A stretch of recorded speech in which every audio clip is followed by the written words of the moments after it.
Amém, irmãos? Graça e paz. Louvado seja Deus por todas as coisas. Eu quero ministrar a palavra de Deus ao seu coração. Gostaria que você pegasse aí a Bíblia Sagrada, e abrisse lá no livro de Efésios, lá no capítulo 2. Vamos ler a partir do versículo 4. Efésios no capítulo 2, versículo 4 até ao 6. Aleluia, bendito seja o nome do Senhor. Você pode glorificar o nome do Senhor nessa manhã, amém? Aí onde você está, no seu lugar, aqui no prédio da igreja, na sua casa, o Senhor é contigo. Diz assim o texto, Efésios capítulo 2, versículo 4 ao 6.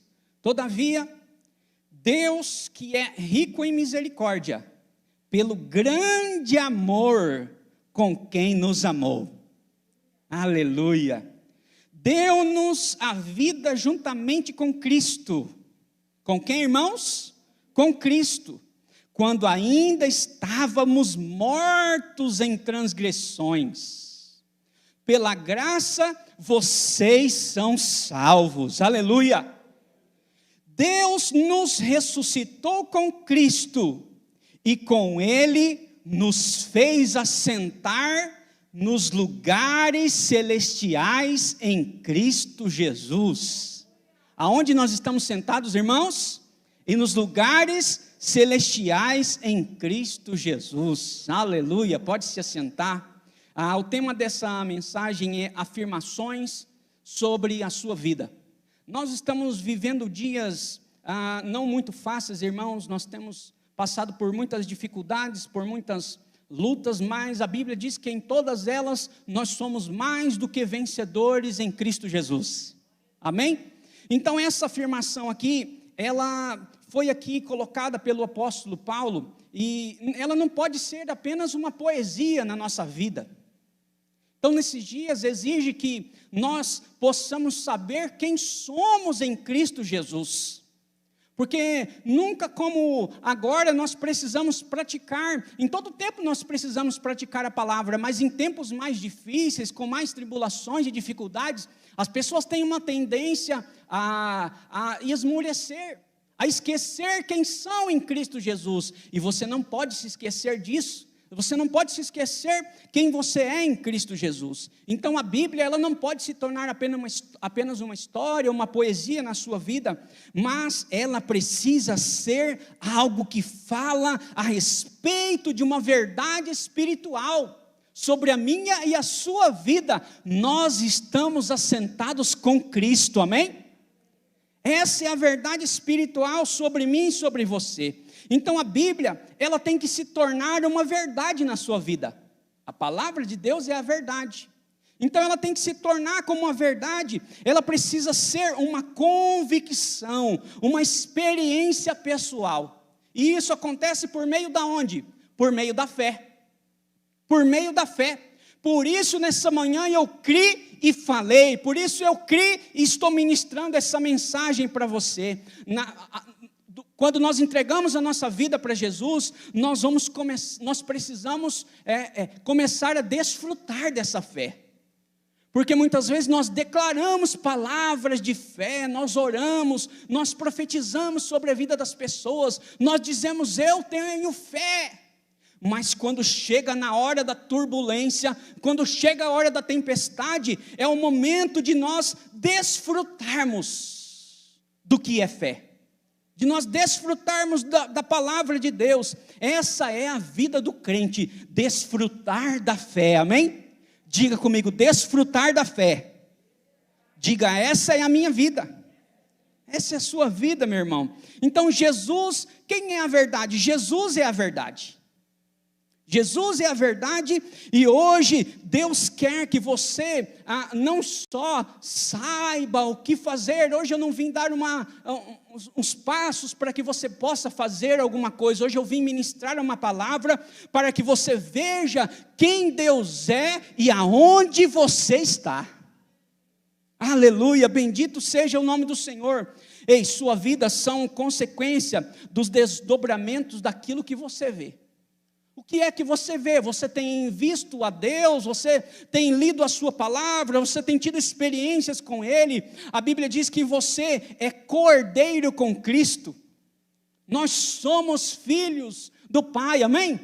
Filhos do Senhor, e o herdeiro, ele se apropria da sua herança com maturidade. Por isso que quando a gente entrega a vida para o Senhor, não é do dia para a noite que a gente tem todas as experiências com Cristo.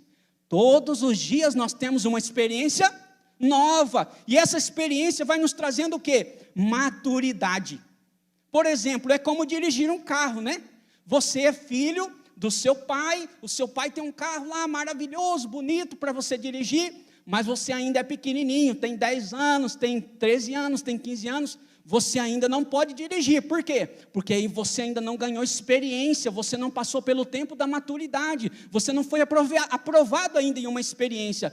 E então quando você é aprovado por uma experiência, querido, então vai chegar a hora certa na sua vida. Então todos os dias você tem uma experiência nova. Olha só o que diz o texto de Hebreus, capítulo 1, versículo 3 e 4. Hebreus capítulo 1, versículo 3 e 4, diz assim: o Filho é o resplendor da glória de Deus. Quem é o resplendor da glória de Deus, irmãos? É Jesus, e a expressão exata do seu ser.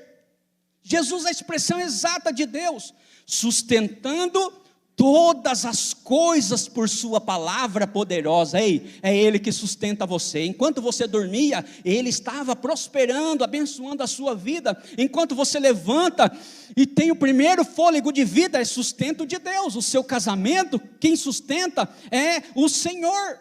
O seu trabalho, a sua escola, tudo que você faz, tudo que há no mundo é sustentado pelo poder da sua palavra. Aleluia, bendito seja Deus. E o texto diz: depois de ter realizado a purificação dos pecados, Ele se assentou à direita da majestade nas alturas. Onde o Senhor está, onde Jesus está, irmãos? Assentado à direita da majestade nas alturas. E o versículo seguinte diz assim: tornando-se tão superior aos anjos, quanto ao nome que herdou, e é superior ao deles. Por isso a palavra diz que Ele é o nome sobre todo nome. Qual nome é esse, irmãos? Jesus. Então Ele está sentado nas regiões celestiais com o Pai, e Ele é superior ao nome sobre todo nome. Então esse é o lugar de Cristo, no resplendor da sua glória. Ele sustenta todas as coisas, e Ele está sentado na majestade, nas alturas, e tem o nome sobre todo nome. Por que é que você está preocupado? Ele sustenta todas as coisas pela palavra do seu poder. Querido, esse texto aqui, essa ministração, essa mensagem é para que você saiba a sua posição espiritual.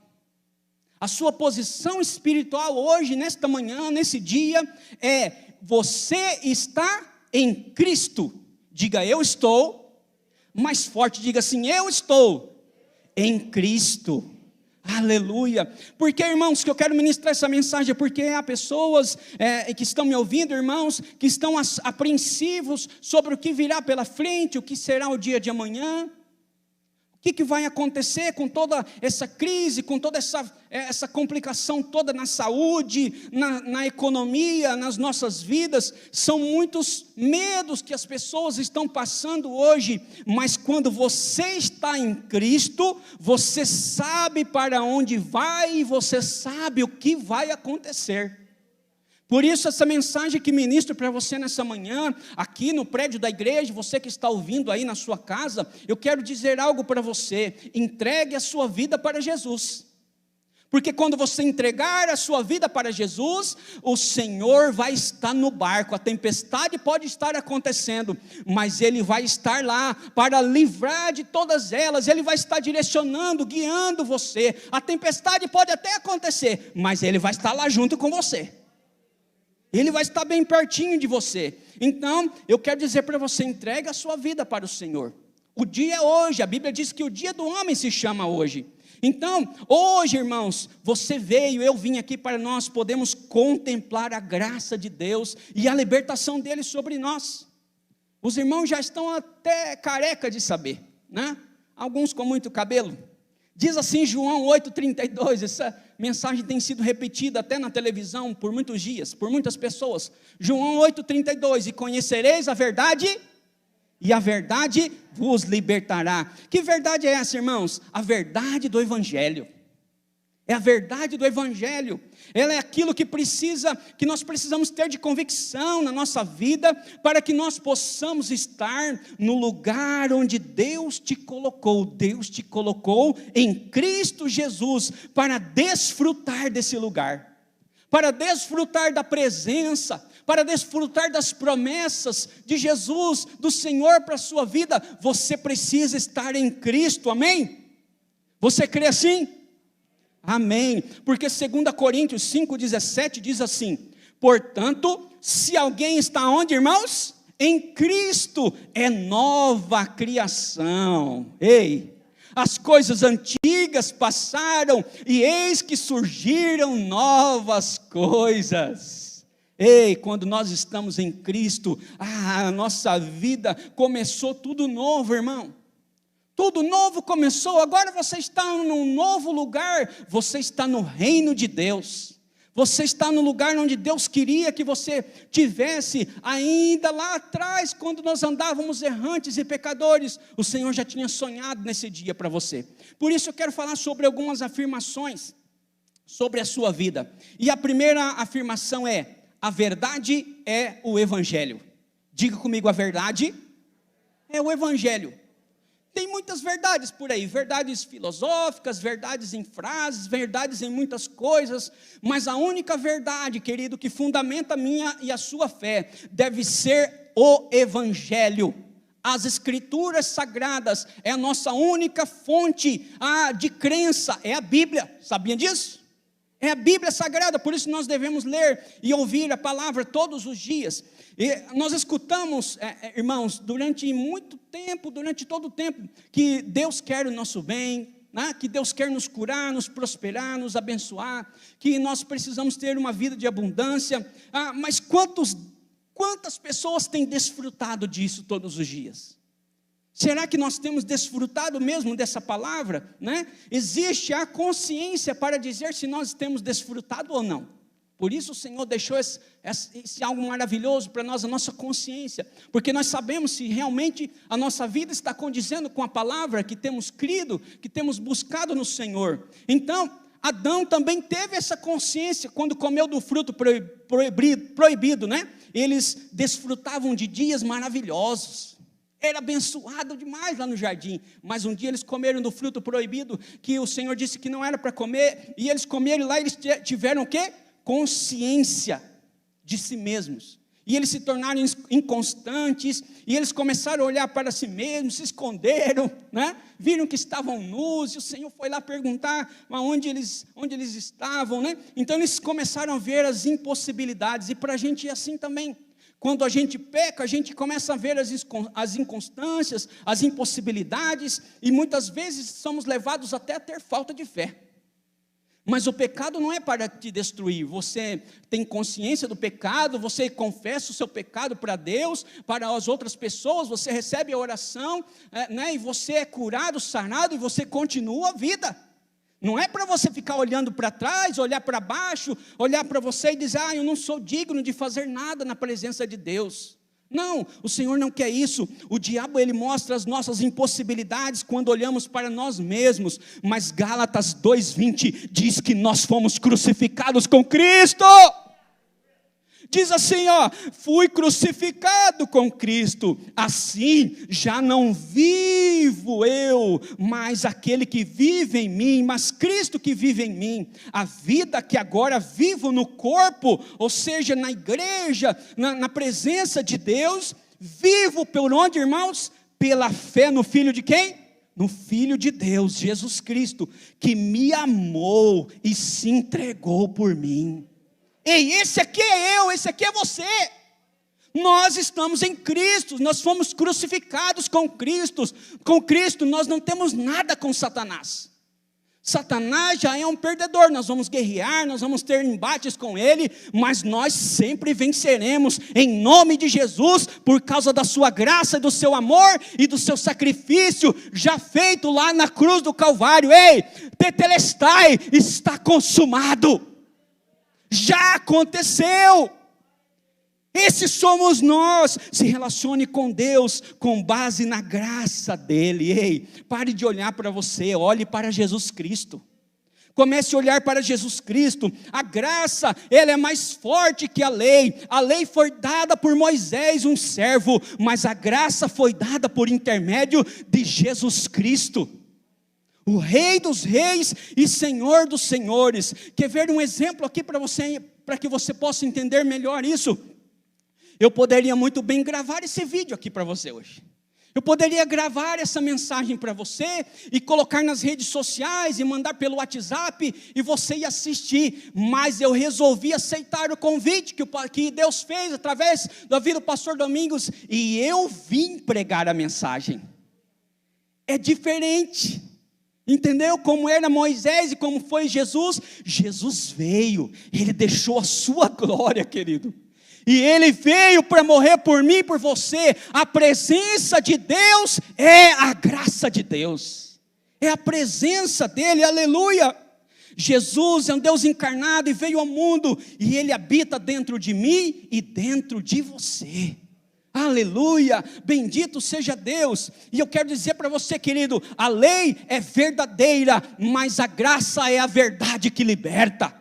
1 Coríntios capítulo 3, versículo 17, diz assim: se alguém destruir o santuário de Deus, Deus o destruirá, pois o santuário de Deus, que são vocês, é sagrado.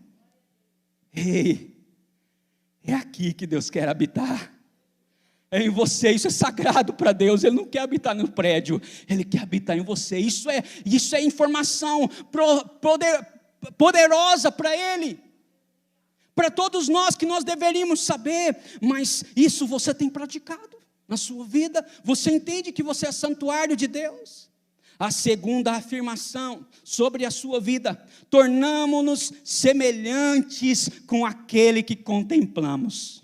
Nós nos tornamos semelhantes com aquele que contemplamos. 2 Coríntios capítulo 3, versículo 18 diz assim: e todos nós que com a face descoberta contemplamos a glória do Senhor, segundo a sua imagem, estamos sendo o que, irmãos? Transformados com glória cada vez maior, a qual vem do Senhor, que é o Espírito. Então essa glória que vem, que nos transforma, que vai nos fazendo parecidos com Cristo dia a dia, ela vem da onde? Ela vem do Senhor. Você tem sido transformado de glória em glória? O que é que nós precisamos, irmãos, para fazer em meio a essa crise, para nós podermos andar de vitória em vitória? Porque Deus tem vitória para nós, tem ou não tem? Tem vitória, em tudo nós somos mais do que vencedores. Então nós precisamos fazer o quê? Nós precisamos olhar para Cristo. Nós precisamos contemplar a Cristo.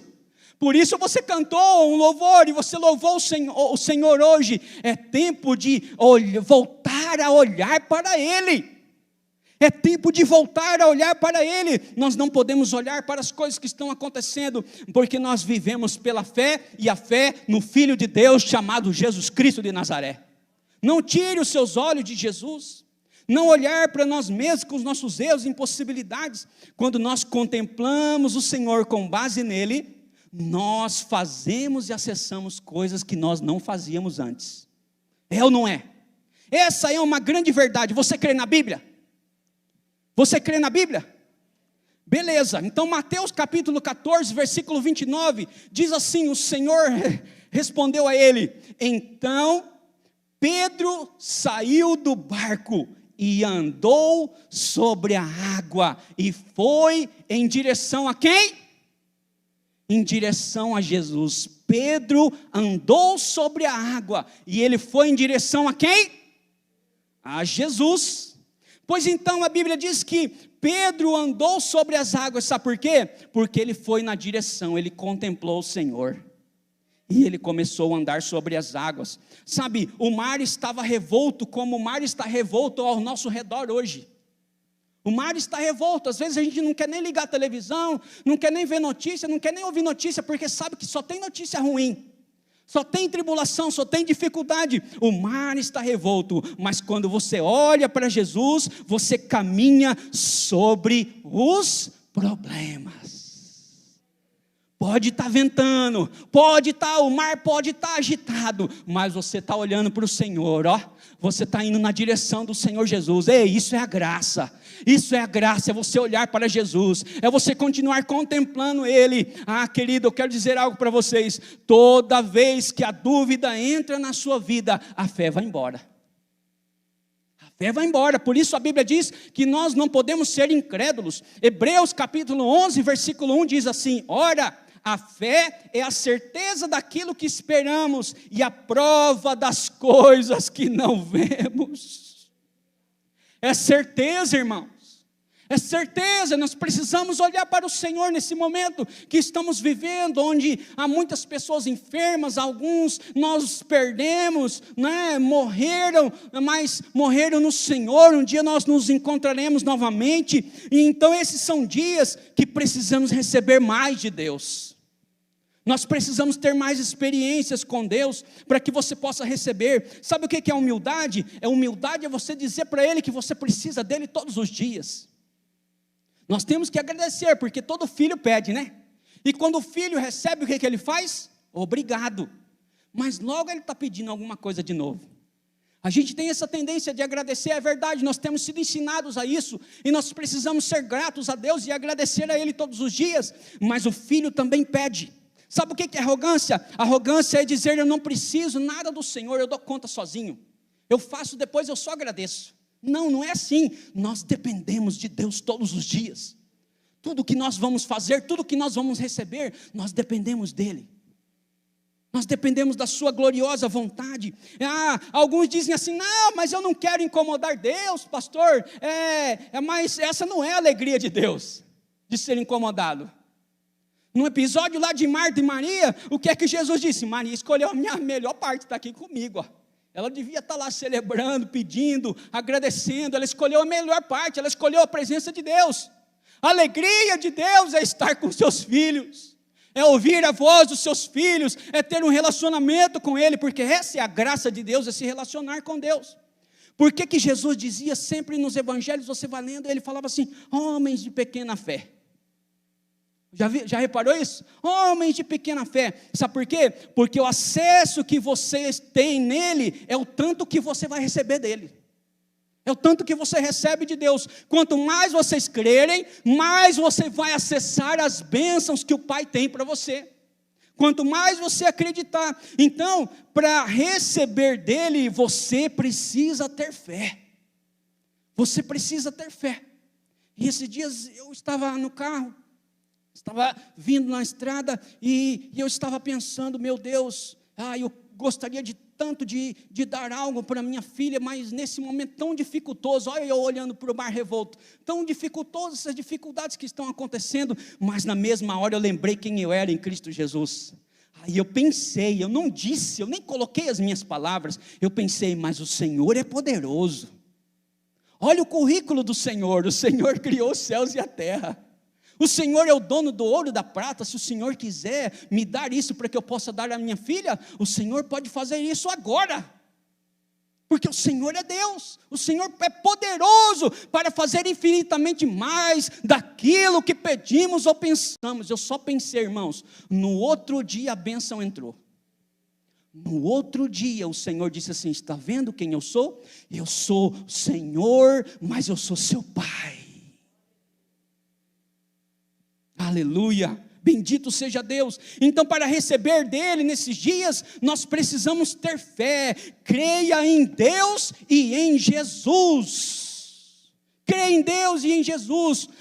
Jesus disse: vocês muitas vezes não recebem porque não pedem direito. Pedis e não recebeis, porque pedem mal para gastar nos seus vossos prazeres. Nós temos que pedir na presença do Senhor, desfrutando da graça, da sua palavra, e sabendo que tudo aquilo que fazemos para a glória de Deus. Não temos as nossas coisas, não existem para o nosso bel prazer, é para glorificar a Deus. Tudo que temos na nossa casa, os nossos móveis, os eletrodomésticos, a nossa vida, tudo que temos, o nosso veículo, nossa ida, nossa vinda, tudo é para glorificar ao Senhor, aleluia. Porque agora nós estamos nele. Ei, um dia nós estávamos andando em trevas, mas agora nós encontramos a maravilhosa luz. Nós estamos nele para sempre, para sempre, para sempre, para sempre.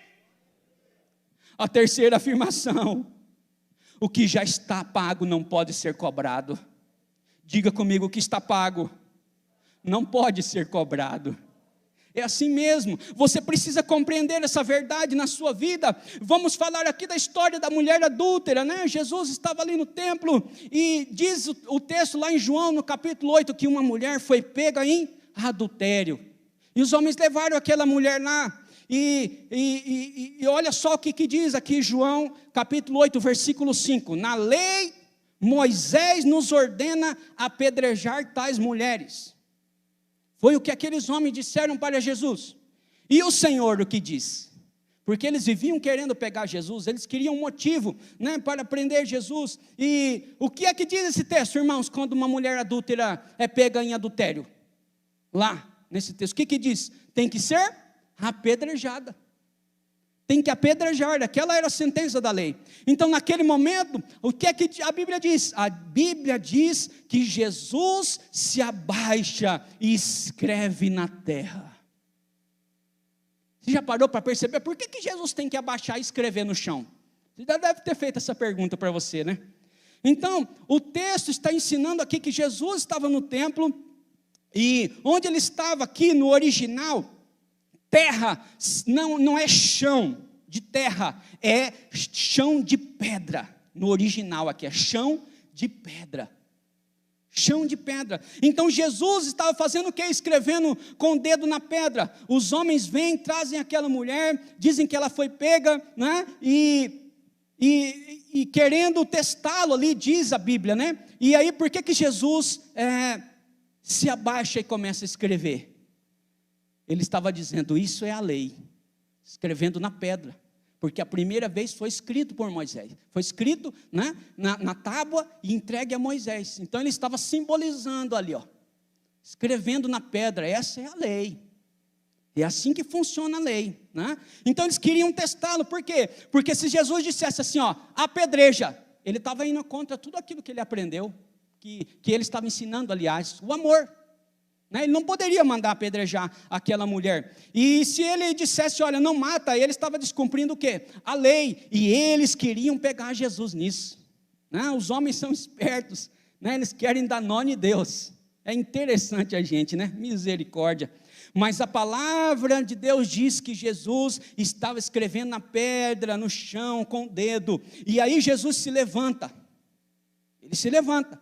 E sabe o que acontece naquele exato momento? É a figura de Jesus ali, que é a graça.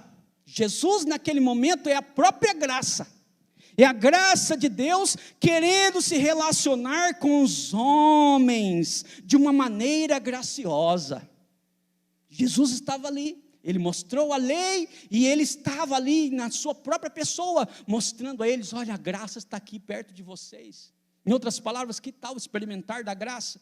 Mas é como se Jesus dissesse: olha, eu vou mostrar para vocês o que é que significa a lei.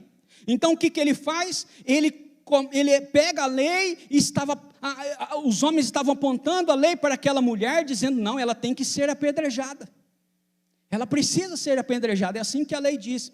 E aí Jesus vira e aponta agora para todos eles a lei. E ele diz o que para aqueles homens? O que ele diz? Quem não tem pecado, pode atirar a primeira pedra. Ele pegou a lei que ele estava mostrando para ela e mostrou para quem? Para eles. Ele estava mostrando para ela e Jesus mostrou para eles. Não é assim a lei?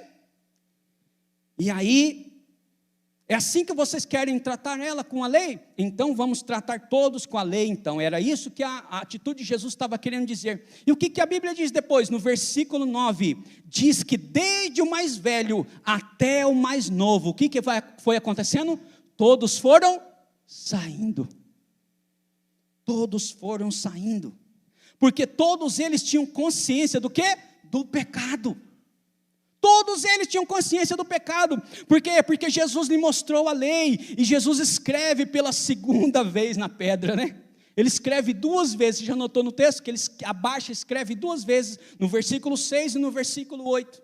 Então a lei foi dada 2 vezes. A primeira no monte, né? Foram os 10 mandamentos escritos pelo dedo de Deus, entregue em tábuas de pedra a Moisés. E na primeira vez ele desceu do monte adorando, né? Com a tábua, feliz da vida, vou entregar a tábua. E ele viu o povo fazendo o quê? Adorando os bezerros de ouro. E ele foi ali e quebrou as pedras, né? E a segunda vez, quando ela foi dada, após ela foi colocada onde? A segunda vez que foi dada a lei, né, escrita na pedra, foi dada, aí depois ela foi colocada onde? No propiciatório, dentro da arca, debaixo do propiciatório. Sabe por quê? Coberto pelo sangue, para que o Senhor não enxergasse a lei, mas enxergasse o sangue que está em cima do propiciatório, cobrindo a lei que muitas vezes condenava, que ninguém conseguia cumprir. Mas os homens não entenderam, então eles tiveram um relacionamento com o quê? Com a lei. Eles preferiram se relacionar com a lei, insistindo ali para que o Senhor apedrejasse, para que aquela mulher fosse apedrejada. Mas Jesus estava, ele levantava, e uma pergunta, ele pergunta para aquela mulher: onde estão os teus acusadores? Aonde eles estão? E a mulher diz: eles foram embora. Imagina aquela mulher naquela hora, a adrenalina que ela estava. Ei, ela ia ser apedrejada. O coração devia estar saindo pela boca. Suando frio, desesperada. Se fosse eu, estava em desespero. Estávamos em desespero, né? E o que Jesus disse para ela? Faz o bem para você não morrer? De novo, foi isso que Jesus falou para ela? Não. Ele disse: nem eu te condeno. Olha só isso, irmãos. Nem eu te condeno. Ou seja, primeiro a graça. Jesus poderia condená-la, sim ou não? Sim, ele era perfeito, ele foi o único que cumpriu a lei. Mas ele disse para ela: vás e não peques mais. Vás e não peques mais. Primeiro você recebe o amor de Deus, você é amado, você recebe essa experiência, e depois você recebe condições para viver uma vida santa. Vá e não peques mais. Aleluia, bendito seja Deus. Você precisa entender, meu irmão, que aquela mulher pecadora, adúltera, ela aponta para mim e para você. E Jesus nos diz: eu não vim para condenar, irmão. Tem mais de 2000 anos atrás que ele veio buscar e salvar o que se havia perdido. Oh, Deus. Nós precisamos estar em Cristo para vivermos essa verdade. Alguém poderia dizer: não, mas Jesus descumpriu a lei, porque a mulher adulterou e ela não foi morta. Jesus não descumpriu a lei, sabe por quê? Porque Romanos capítulo 10, versículo 4 diz assim: porque o fim da lei é Cristo para a justificação de todo o que crê. Aleluia! A atitude de Jesus, irmão, diante daquela mulher, significava que ele estava dizendo assim: Senhor, o pecado dessa mulher, o Senhor põe na minha conta. Quando eu morrer lá na cruz do Calvário, eu vou pregar ele lá. Era isso que Jesus estava dizendo com a sua atitude. Ela foi liberada, Senhor. Ela foi liberada, Pai. Mas como teu filho, eu vou morrer lá na cruz do Calvário pelo pecado dela. Ei, ele morreu na cruz do Calvário pelo meu pecado, pelo seu pecado. Oh, bendito seja o nome do Senhor. Deus não deixou para lá, Ele nos puniu todos em Cristo Jesus, todos os pecados foram punidos em Cristo Jesus, lá na cruz do Calvário. Nós não podemos ser punidos novamente, nós não podemos desprezar o que Jesus fez na cruz do Calvário. Foi uma obra grandiosa, maravilhosa, e o Senhor está dizendo para você hoje: olha, eu não te condeno, eu morri por você na cruz do Calvário, a dívida está paga.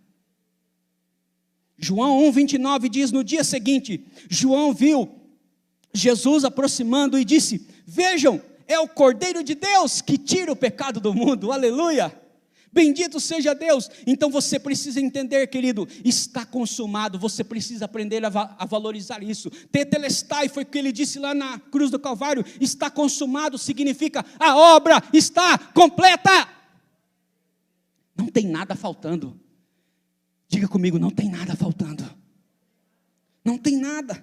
João 19,30, tendo provado, Jesus disse: está consumado. Com isso curvou a cabeça e entregou o Espírito. Tudo o que você precisa em Deus, querido, se completou em Cristo Jesus. Não está faltando nada para você. Não tem nada faltando para mim nem para você. Então por isso cremos e falamos. Seus pecados não foram minimizados. Jesus disse em Mateus 5,17: não pensem que vim abolir a lei ou os profetas. Não vim abolir, mas cumprir. Aleluia, a lei existe, mas teve um que cumpriu, Jesus, e nós estamos nele, e uma vez que nós estamos nele, nós somos aceitos por ele, e não somos condenados por ele. Aleluia, a Bíblia diz que já não há mais condenação para aqueles que estão em Cristo Jesus. E o castigo que nos traz a paz estava sobre ele, pelas suas pisaduras nós fomos sarados. Jesus está afirmando que ele fez uma grande troca.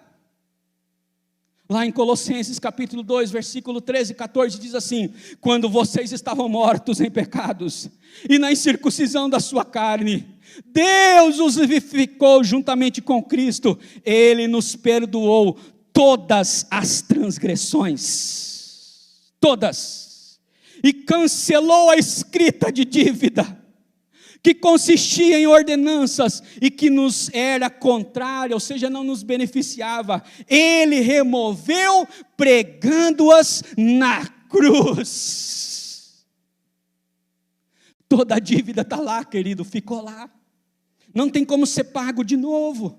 Então, no meio dessa crise que que estamos passando, você precisa ter uma convicção que você vai caminhar sobre as crises. Amém? Você vai caminhar sobre as crises, sobre os problemas, e que isso seja uma verdade a ser vivida, porque os problemas virão e você vai resolver eles com fé. E resolva, porque outros problemas virão e você vai precisar resolver com fé de novo. Crendo em quem você é, em Cristo Jesus, firme-se na verdade. Firme-se na verdade, e ela vai mudar as circunstâncias da sua vida. Nós não vivemos de fatos, já viu? Contra fatos não há argumentos. Nós não vivemos de fatos, nós vivemos da verdade do Evangelho, porque quando a verdade do Evangelho veio sobre nós, ela mudou os fatos da nossa vida, e muda todos os dias. Qual você vai decidir? O que é que você vai decidir? Você vai viver com base nos fatos, ou você vai continuar, você vai viver com base na verdade, na Bíblia, na palavra de Deus? E aí, pastor, eu vou decidir pelo Evangelho, pela palavra. E vão zombar de você, eu já vou avisando. Mas Lucas 23, 34, Jesus disse assim: Pai, perdoa-lhes, porque não sabem o que fazem. E se hoje você está nele, e você segue o Evangelho, a palavra da verdade, você vai fazer a mesma atitude que Jesus, e você vai continuar perdoando as pessoas, quantas vezes for necessário, porque você é seguidor de Jesus, você segue a Cristo. Então, encerrando aqui, Paulo disse assim: olha, o viver para mim é Cristo, e o morrer por ele é lucro. Pastor, e se diante de todas essas dificuldades, o pior vier sobre mim, e se a morte vier, essa é a certeza, querido, você não morrerá, você dormirá em Cristo Jesus. Porque essa é a grande certeza, esse é o Evangelho, essa é a palavra de Deus. Já não há mais condenação. Você não vai encontrar lá no dia do juízo com Deus e o irado. Você vai encontrar com o irmão e com o pai. O irmão é advogado e o pai é um justo juiz. Aleluia! Ele vai ser galardoador dos que o buscaram. Aleluia, bendito seja Deus, foi fiel no pouco, que ele então continue fazendo isso, porque ele vai se colocar sobre o muito, e um dia ele vai dizer para você, entra no gozo do teu Senhor, entra no gozo do teu Senhor, vivo pela fé, e a fé no Filho de Deus, que me amou e se entregou por mim na cruz do Calvário. Ei, ele ressuscitou, e ele vivo está, por isso não deve haver temor no nosso coração para o dia de amanhã. Não deve ter temor no nosso coração, pois isso bem sei, que a minha vida está nas mãos do Senhor. Você canta essa canção toda culto aqui, toda ceia do Senhor, né? Por isso temor não há, por isso eu sei que a minha vida está nas mãos do Senhor, e o meu Jesus vivo está. Quero convidar você para se colocar em pé. Eu quero orar por você agora nesse momento. Você que está aí na sua casa ouvindo essa palavra e quer entregar a sua vida para Jesus, você que está aqui no prédio também quer fazer isso. Pastor, eu nunca fiz, eu gostaria de entregar a minha vida para Jesus. Se você está aqui no prédio, vem aqui na frente, eu quero orar por você. Se você está em casa, eu já começaria a orar agora por ti. Pai, em nome de Jesus, abençoa, prospera. Ó Deus, essa pessoa que ouve essa palavra e decide a partir de hoje entregar a sua vida para Jesus e viver as afirmações de Deus na vida dele. Eu peço agora, escreve o nome dele no livro da vida, o receba, que todos os seus pecados, seus escritos de dívida sejam cancelados, e que ele seja recebido em nome do Senhor Jesus Cristo de Nazaré.